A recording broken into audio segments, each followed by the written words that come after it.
इस वीडियो में दिखाई गई कहानी केवल क्रिएटिव स्टोरी टेलिंग है। देवी निवृत्ति वैदिक ग्रंथों की एक दार्शनिक और ब्रह्मांडीय शक्ति हैं, जबकि स्त्री एक काल्पनिक फिल्म है। इन दोनों के बीच की तुलना केवल दर्शकों की जिज्ञासा बढ़ाने के लिए की गई है। क्या आपने कभी गौर किया है कि कुछ डर समय के साथ खत्म नहीं होते, बस उनका रूप बदल जाता है।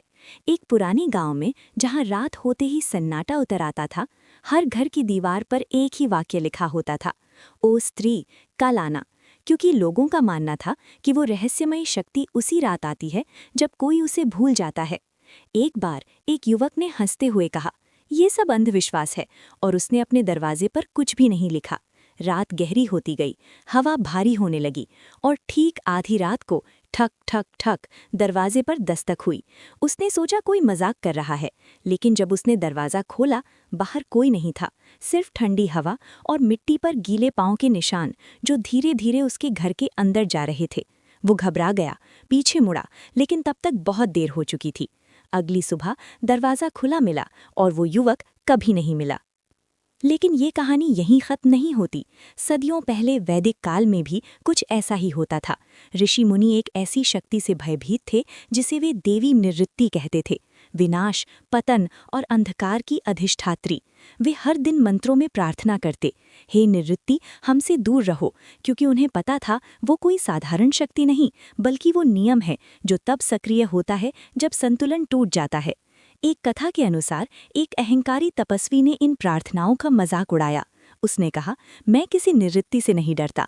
उसी रात उसके आश्रम में अजीब सन्नाटा छा गया। अग्नि अपने आप बुझ गई, हवा रुक गई, और फिर एक छाया धीरे धीरे उसके सामने प्रकट हुई। न पूरी तरह दिखाई देने वाली, न पूरी तरह गायब, बस एक उपस्थिति जो सब कुछ निगल रही थी। सुबह जब अन्य ऋषि वहां पहुंचे तो वहां सिर्फ राख थी और जमीन पर एक अजीब सा निशान, जैसे किसी ने अस्तित्व को ही मिटा दिया हो। तो क्या ये सिर्फ दो अलग अलग कहानियां हैं, एक आधुनिक, एक प्राचीन, या फिर ये एक ही डर है जो हर युग में नया चेहरा पहनकर लौटता है?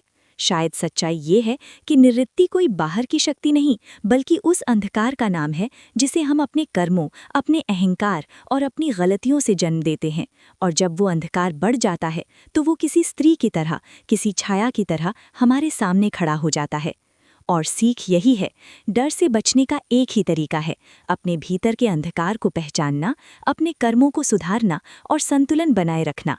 क्योंकि जब भीतर प्रकाश होगा, तब कोई भी निवृत्ति या स्त्री आपको छू भी नहीं पाएगी।